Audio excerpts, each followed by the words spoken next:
So this is my empty 4x2x2 that holds my king snake. I'm about to put all the decorations and stuff back in after this full clean, and I thought I would show you how I like to go and think about form and function when placing decorations, because their very thought about how an object will be used and change dynamics will make a massive difference to your snake's enclosure. So the first thing that I always start with is the basking spot, and then I work outwards from there. So what I'm starting with here is a simple plastic resin hide. Now what I'm going to do with this hide to make this an entirely different dynamic is place a large piece of flat rock on top. Now this is Welsh mountain slate.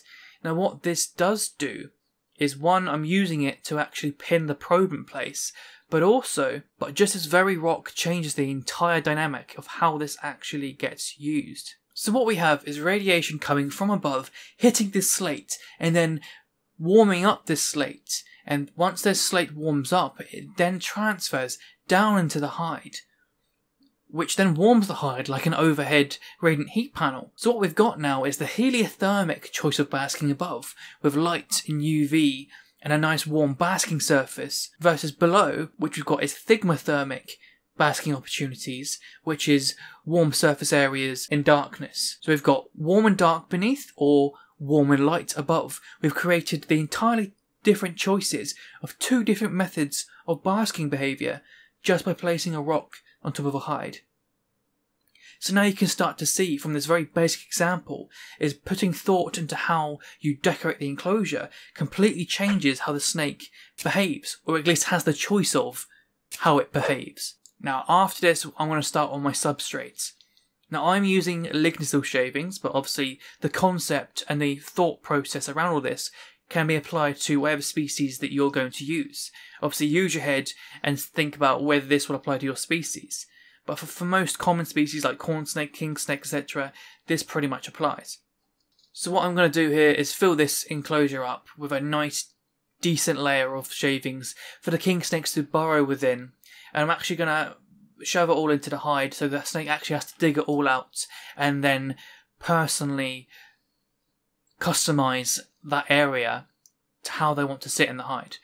But you get the idea. Fill the enclosure up with substrates deep enough to have some good burrowing behaviour in, and I'll be back with you when it's full. So I would say that the shavings now are around a couple of inches deep, maybe 3 or 4 in places. I'm not that shy with the shavings, I like to have it quite deep. So I'm using this cork flat here that's slightly convexed in areas as a hide at the front here.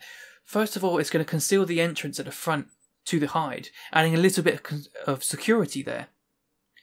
But also, as what I've done is I thought about this. This is directly beneath the UV and the LED. So what's going to happen here is that snake is going to be able to sit underneath that and throw like a coil out or something and cryptically bask here without having to be fully sat out in the open.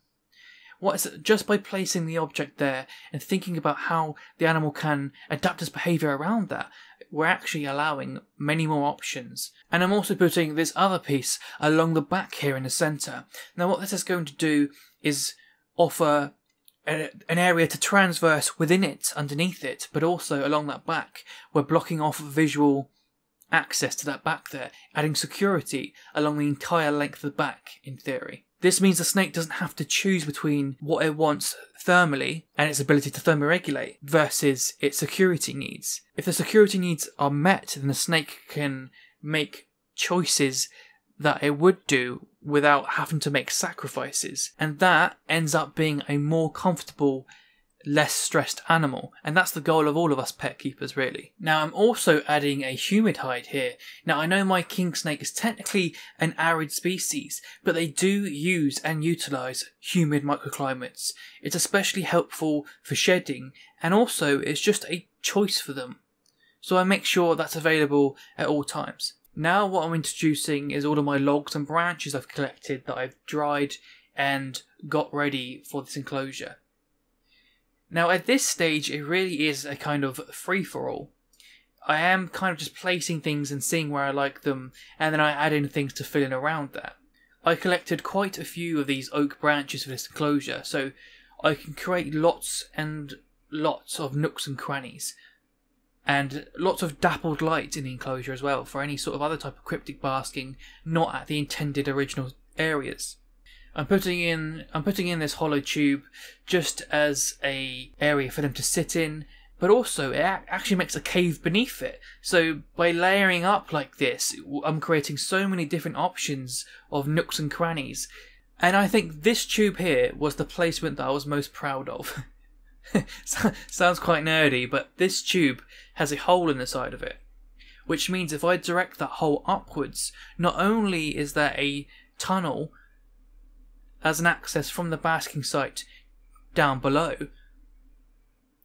but the Mexican black king snake can actually go sit in that tube, coil up, and have UV light pouring down into that hole. So that again, it's another option for cryptic basking, but at a higher distance to the bulb. So it's a higher UVI, but still cryptically. So it's all about offering all these different avenues of choice. Now I actually made a decision here to move that cork piece at the front to the back, because what I wanted to do was shield the probe from the radiation. Now what this means is that radiation itself isn't influencing the temperature of the probe. Now only air temperature is influencing the temperature of the probe, and that gives me a much more accurate reading of the air temperature in the enclosure.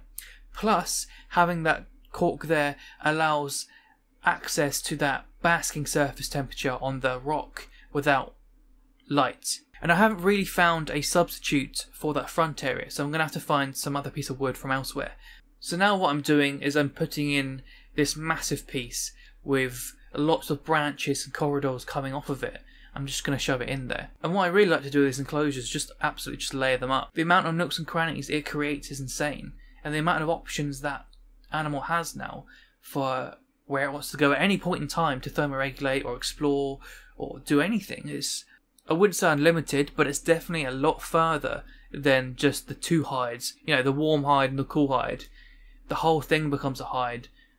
Now I'm just putting in all my little bits and pieces of branches to create all these different avenues of climbing. But it's not just about climbing, it's also about allowing them to reach a higher UVI at that space. So Monty, the king snake, might actually put his body all the way along that log, all the way along the UV bar, and sit directly beneath it, because he does and has done before.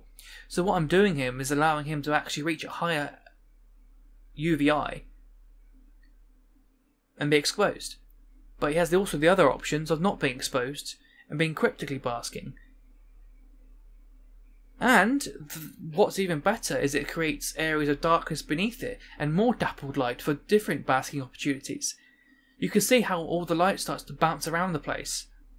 And now I'm putting in this carrot grass because it just looks cool. It fits the arid theme, but it does offer opportunities and different textures to explore, and it does create another hide. So, and last but not least, of course, a water bowl big enough for him to soak in. But now you can see the finished piece here of how it all looks all together. I would say get the core fundamentals down and the original placement of around the basking site, and making sure the animal has options to go along the back and not feel exposed, and then just start chucking things in. Honestly, the more complicated and messy it looks, honestly, the better for the animal it gets. At the end of the day, we are keeping animals in vivs, so it's important that within those vivs that they feel as if they are able to exert as much choice and control throughout their lives as possible. And that is the entire aim around how I decorate enclosures.